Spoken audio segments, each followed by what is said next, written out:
Ole Miss lands a former five-star in the transfer portal, and there's starting to be some transfer portal lawsuit type stuff to happen between schools. We'll explain a little bit in just a second. This is the Locked On Ole Miss podcast.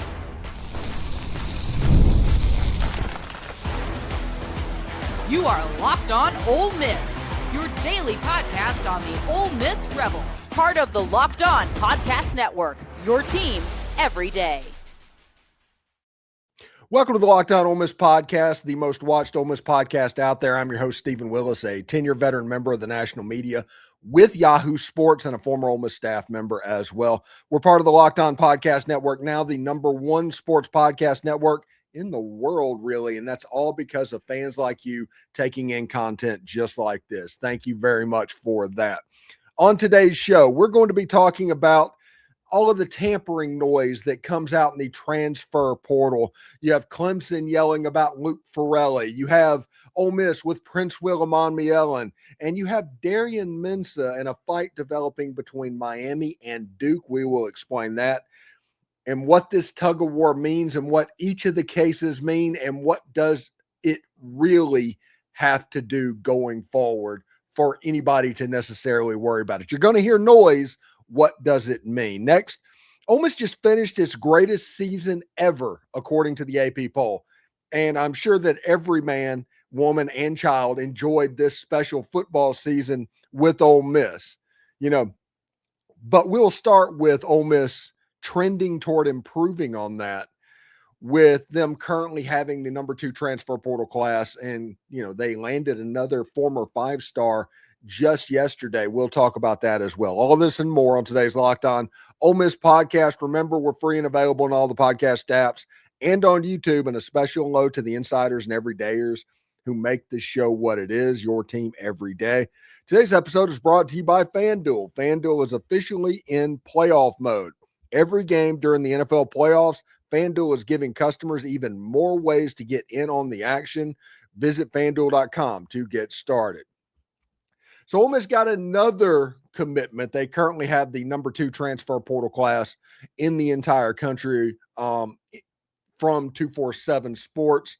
And they got a defensive back safety named Tony Mitchell to commit to Ole Miss. And he is a former five-star that committed originally to Alabama. He went to East Mississippi, signed with Mississippi State. Now he's transferring to Ole Miss. Now, the important thing to remember in this situation, if you do the time frame, I think Tony Mitchell probably committed to Alabama when Pete Golding was there. There has to be a relationship. He's 6'1", 210 pounds. He's very rangy. He played about 500 snaps last year for Mississippi State. All of them, or most of them, between slot corner and the two safety positions. So he generally lined up in the middle of the field, although he does have a lot of work at slot corner, and that is at least something to pay attention to. Tony Mitchell has elite talent. He was ranked in the top 20 players in the entire country when he was coming out of high school out of Alabama. And it'll be interesting to see exactly what Tony Mitchell can contribute in the secondary. Remember, Ole Miss is between Aguero and Joseph and all those guys, the safety positions.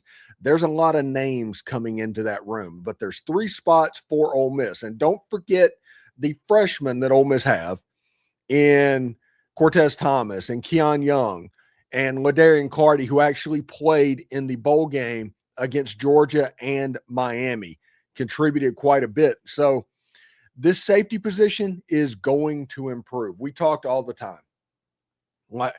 Over the course of this season, the frustrating part for Pete Golding was the inability for them to play man coverage. When the opponent knew that Ole Miss was going to be in man coverage, you got picked apart. They picked on people. It is not anything about it. They tried a little bit of a different model a year ago, and it just didn't work. This year, they're going the Power 5 model. They're going back to the 2024 model that worked so well. And they're grabbing people that went to Power 4 schools. If you look at the commitment list for Ole Miss, there are a lot of Power 4 transfers coming in, a lot of them starters as well. That is the reason Ole Miss has the #2 transfer portal class. Speaking of that #2 transfer portal class, I am told inside the Manning Center, all of the defensive linemen are here and participating. That is interesting to see. Those guys are going to be a metronome for this football team, and they're going to be very good. But one thing that is interesting to me is in the wide receiver position. Whenever you first get to a place and immediately want to go out to the practice field and start working on a jugs machine, catching the football, my ears perk up because of work ethic and things like that. And then when you find out it is a young player doing it, this guy might be the Deuce Alexander surprise player going into this season. I'm talking about Cameron Miller. He is the transfer from Kentucky. He is already putting in work. They're not even starting off-season workouts yet, but he is putting work as a football player, and Cameron Miller has a very impressive run potentially ahead of him. The other thing coming out of the Manning Center right now is Trayvon Ray wants to move back to wide receiver. I mean, everybody knows that, and everybody assumes he will because he is such a good wide receiver that had about 600 yards receiving at West Virginia before he transferred in. He got injured, kind of got buried on the depth chart, and he ended up at the end of the year defensive back. But Trayvon Ray wants to be a wide receiver, but Trayvon Ray has not talked to the offensive staff and all that. They're all doing portal games. They're pretty busy right now. Trayvon Ray still has to communicate his want and desire to the offensive staff that is coming in, to LaDamian Washington and John David Baker and all of those guys. That's what's coming out of the Manning Center right now. And it's probably going to get busy because when you look at LSU, today is like the drop ad day at LSU. This is kind of the deadline day. So you might have already heard, but from the time that I record it until the time you're listening, something may have popped that I didn't hear and didn't get in here. Like anything to deal with Princewill Umanmielen could be in there going to LSU. You could hear something with Jordan Seaton potentially going to LSU and all of the rumors that are going on there.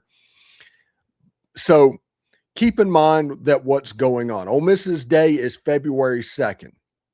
That is the last day that you can drop or add a player, register them for school. Remember, Jackson Dart and Michael Trigg famously got on Ole Miss campus on February 1st of 2022. So there is more time to go. Now, the interesting thing is, and like I said, a lot of stuff can happen. A lot of water can go into the bridge between the time that I'm recording right now and tomorrow morning when you're listening to it. But if a player gets in to school, does that mean that the other one doesn't have it? Because there's a rev-share cap of what's going on. And if you pay a lot of money to get one player, does that limit the amount of money that you have to pay? I don't know. Say a $600,000 buyout currently. So that is on my mind at the moment. But when you look at what's going on, all that's going to happen. And we're going to talk about Luke Farrelly's buyout. We're going to talk about Darian Mensah. We're going to talk about Princewill Umanmielen in the third segment of this show, because it's three different cases that are going on in college football that are kind of case studies. And we're going to kind of try to tell you the differences of them. We're not going to get into the minutia of contract law, but what exactly right now is different. We'll talk about that as well. And Ole Miss just finished its greatest season in program history. Well, according to the AP, it did. And it's one that we're going to talk about forever, but not for being the peak. We'll talk about that next. The NFL playoffs are here, and FanDuel has given all customers even more ways to get in on the action every single game day of the playoffs. That is because every NFL playoff game day, FanDuel users are getting a profit boost waiting for them in the app. Here's what I love about it. You get all of the profit boost, and you get to use it on the bets that you already feel good about. Ride with the favorite when you think the team controls the matchup. Take a shot on an underdog when you feel an upset coming. Or build a parlay around players and moments you think decide the game. Then when you apply the profit boost, go after even bigger winnings. And when you win, FanDuel pays out instantly, which is perfect for playoff football. FanDuel is the best place to get in on the action all playoff long. So visit FanDuel.com and get your college football playoff profit boost every single game day. That is FanDuel.com. Do us a favor, like, subscribe, and comment on this video. Subscribe to the podcast on whichever audio podcast you're listening to and give it a 5-star review. It costs absolutely nothing, but it keeps all of this free. And thank you for making Locked On Ole Miss your first listen of the day. And thank you for making Locked On the #1 sports podcast network in America. That is all because of fans like you consuming content like this, and we thank you for it. You already live your team every single day. Now take it up a level and go ad-free. Join the Everydayer Club today and get Locked On Ole Miss with no interruptions, members-only Discord access, and more, all for just $5 per month or $50 per year. Go to lockedonolemist.supercast.com or check out the link down in the show notes. So, according to the Associated Press, who released their final poll after the national championship game, congratulations to Indiana, by the way, for winning that. That is the death of the blue chip ratio. That is the death of high school recruiting being the superior, dominant way to build.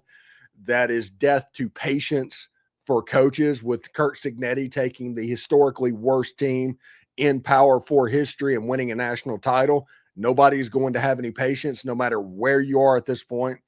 And it's death to all of the talking heads that tell you there's only one way to do things successfully. And I am here for all of this. Congratulations for Indiana. Indiana winning that game. That was probably the biggest win for Ole Miss, outside of Ole Miss, period, because it proved that things can be done outside and logos just don't matter. Stadium size just doesn't matter. All of that stuff. So when you look at Ole Miss, they got a #3 ranking in the AP. They ended up with behind Indiana at #1, Miami at #2, Ole Miss is #3. Oregon came in at #4. It's the same thing that you would expect. Ohio State 5, Georgia 6, Texas Tech 7, Texas A&M 8, Alabama 9, Notre Dame 10. Those are the rankings, but Ole Miss being at #3, the highest ranking that they have ever achieved in program history in the Associated Press poll. That's kind of a big deal, because you've heard people talk about how, well, the reason that they didn't win games in the 60s is because they didn't play as many games and all of that stuff. That is a tired era-based argument. This is just a fact-based thing. Ole Miss's highest rank in the AP poll was this season, and a national semifinal rank. All of that. And we celebrated. One of the things I'm most proud of, honestly, is the fact that from about the Oklahoma game on, I made it a point to enjoy this, what's going on. No matter what's going to happen is going to happen. We need to enjoy this, because we didn't know what was waiting on the other side. We didn't know how that was going to look. And as this went on, you found out, okay, well, they obviously had a really good galvanized point in the transfer portal, because they're doing really freaking well coming in at #2 right now. Pete Golding was the guy for the job. He won games in the playoffs, on-field results. You have that blueprint. 2 playoff wins, 3 playoff games for Pete Golding already. And you're sitting here thinking, okay, what if Trinidad comes back? Because then you'll have the best quarterback in the country, and you already have the best running back in the country. You have the best kicker in the country already. You can see how it's all kind of coming together. And you can also see why he, who should not be named, wanted to raid Ole Miss's roster because of how good they are. This is pretty awesome, because Ole Miss coming in at #3 in the AP poll, it was so close. In the middle of October, you're like, yeah, this year could be a peak for Ole Miss. There could be a step back. Trinidad wasn't coming back. You thought Kewan was going to run off, and they were going to Matt Campbell half the roster to another location. That didn't work out. The Grove Collective did an absolutely fantastic job of holding this roster together. And because of that, this Ole Miss team legitimately has a chance to be top 5 going into the preseason next season. Trinidad Chambliss, Kewan Lacey, the oodles of big-time running backs that they recruited, the greatness that they brought in at wide receiver. Now, the only downside to me would be, we've all mentioned the fact that Cayden Lee's waiver, or Cayden Lee coming back to Ole Miss, is tied to Trinidad. Well, it looks like Trinidad's thing is going to be in sometime in February. I'm not exactly sure about the exact date because of Mississippi legal system and all of that, but it's probably a couple of weeks away. And if you're doing that, that kind of limits you in the spring semester, especially if you want to go someplace and play early. You kind of need the early enrollment. So I am curious about timing when it comes to Cayden Lee and what's going to happen, because this waiver hearing is going to be a little bit later than people might want, essentially. So we'll see what's going on. But with Ole Miss bringing in Jonte Cook, last night we did a video on Jonte. That made Cayden Lee a luxury piece from the very beginning, because the ceiling of Jonte is through the roof. You had him with Darryl Gill and Deuce Alexander and all the wide receivers they have. It has a chance to be a really good unit. But when you look at Ole Miss and what they could do ranking-wise, it is not outside of the realm of possibility that they expand on what happened this season. And that's weird, because we talked yesterday about how people only saw what Trinidad Chambliss did this season. And here's the stats for him: 294 for 445, 3,937 yards, 22 touchdowns, 3 interceptions. Also had about 500 yards rushing, and just a great year for Trinidad Chambliss. That is in an offense that was retrofitted for an Austin Simmons install. If you went through fall camp and all of that, it was all Austin Simmons all the time. The offense was built with what he did well. All of that. They had to retrofit that into stuff that Trinidad Chambliss does well. This year, once Trinidad is cleared and everything is good to go, Ole Miss has 8 months to build an offense that is very Trinidad-centric, from what they do in personnel groupings and how they line up in formations and the plays that he runs really well. What are the 10 different versions of that play? All of that stuff is available for Trinidad Chambliss, and they didn't really have that this year. It was a very simple offense. Now, might have been for the best that it was a simple offense, because they were very good at what they did. But it was a simple offense, and they have a chance to do things that make it even more important. Maybe running 20, 21, 22 personnel at time. Maybe using Kewan Lacey in the backfield, motioning him out to the slot so the defense can't pick up what's going on. This offense has a chance to be pretty explosive, and that is the reason I say that last year, or this year, I guess you could say, since the poll just came out, we can still say this year, was not a fluke.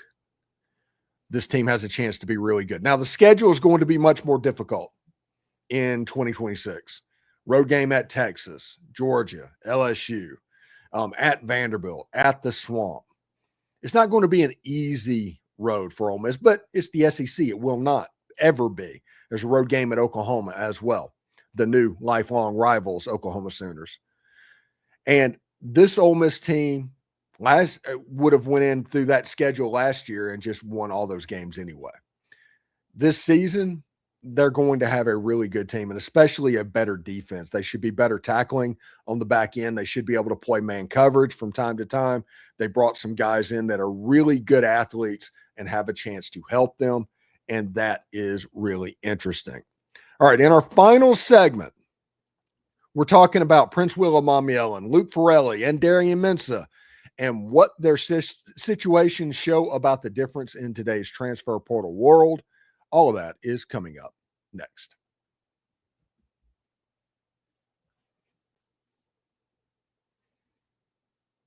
Okay, let's talk about the transfer portal and what's coming on with lawsuits, because yesterday it was announced that Duke was basically suing Darian Mensah, and they were seeking an injunction to keep him from transferring to Miami. That is the extreme case of what's going on, but it got me thinking about the transfer portal as a whole, and 3 distinct case studies, in my opinion. You have the Mensah and Miami situation going on that's in a class all by itself right now. You have Princewill Umanmielen and LSU and Ole Miss. That's going on. And then you have Luke Farrelly and Ole Miss and Clemson. So we're going to start with Darian Mensah and the Duke versus Miami lawsuit, because Duke is trying to prevent Mensah from getting into the portal and going to Miami.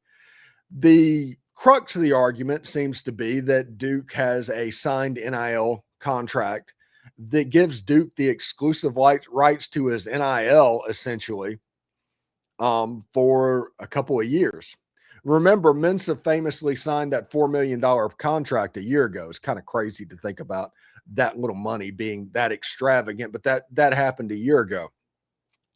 And Duke is playing ultimate hardball. Miami basically tampered what was going on. Mensah was going to get into the portal. They were going to pay about $7.5 million or something like that in Miami. Miami does not have a quarterback, and they were going to go about it. And they thought that in the previous couple of years of this, in Miami, if Xavier Lucas, they did the same thing to where, hey, let's tamper on a Wisconsin player. He comes down. Wisconsin did not ever put him in the transfer portal. He just withdrew from school, enrolled in Miami, and he was eligible. So how do you deal with Miami next, essentially? And apparently Duke is going to take them to court because they have a signed contract over NIL rights. And I think that is the important part of this.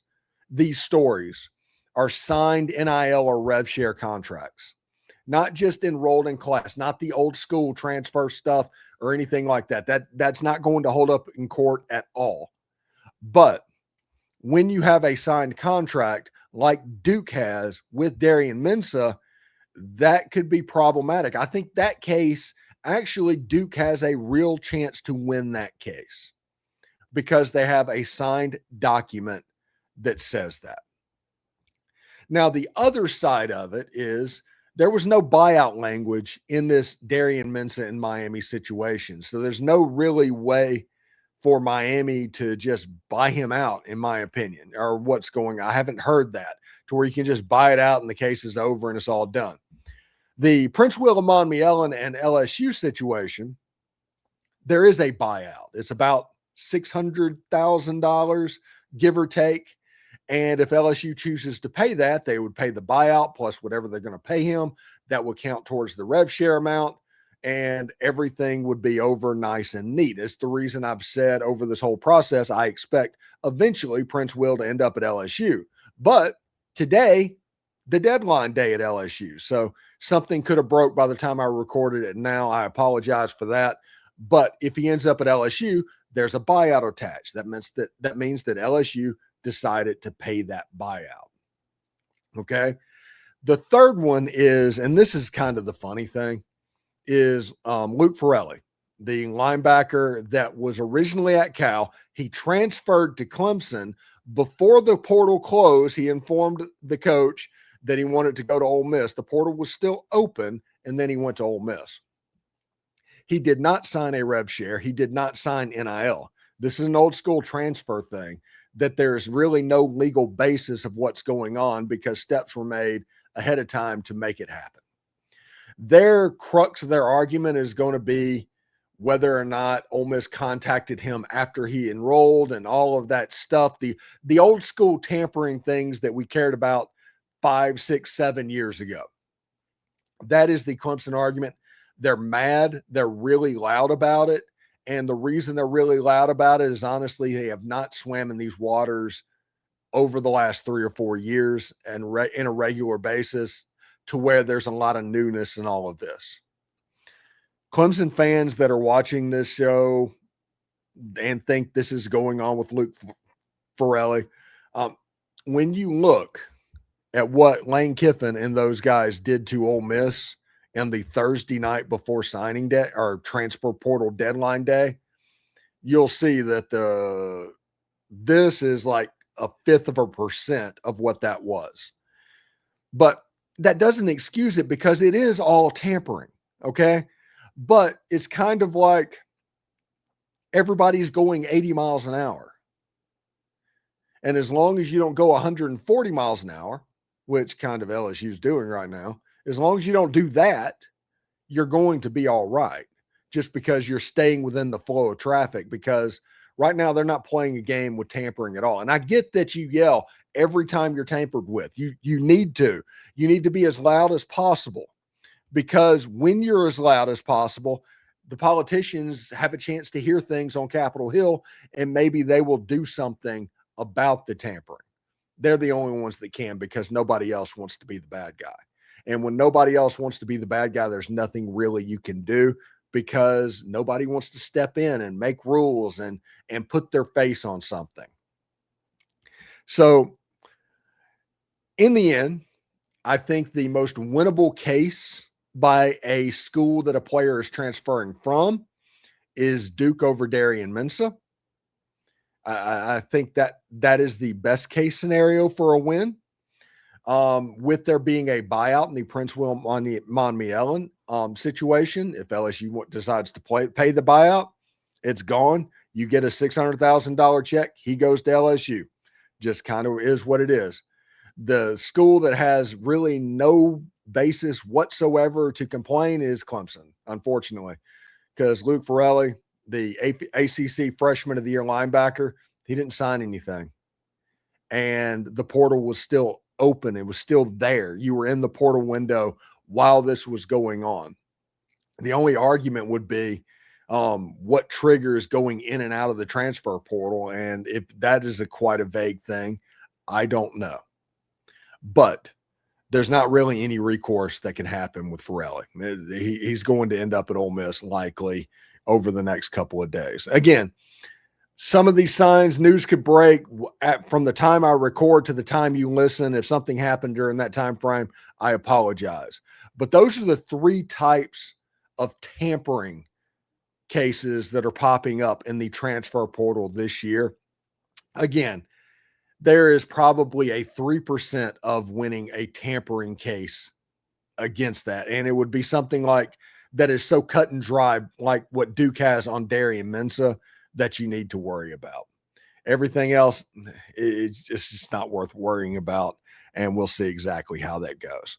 Thanks for tuning in today to the Locked On Ole Miss podcast. We're going to continue to talk about the transfer portal all week long. So make sure you subscribe and follow the show so you can get all the latest episodes. We're on all the social channels as well, so check that out as well. And if you never miss an episode, the Everydayer Club is built for you. Get Locked On Ole Miss ad-free, plus members-only Discord access, and more. Head to lockedonolemisssupercast.com and join the club.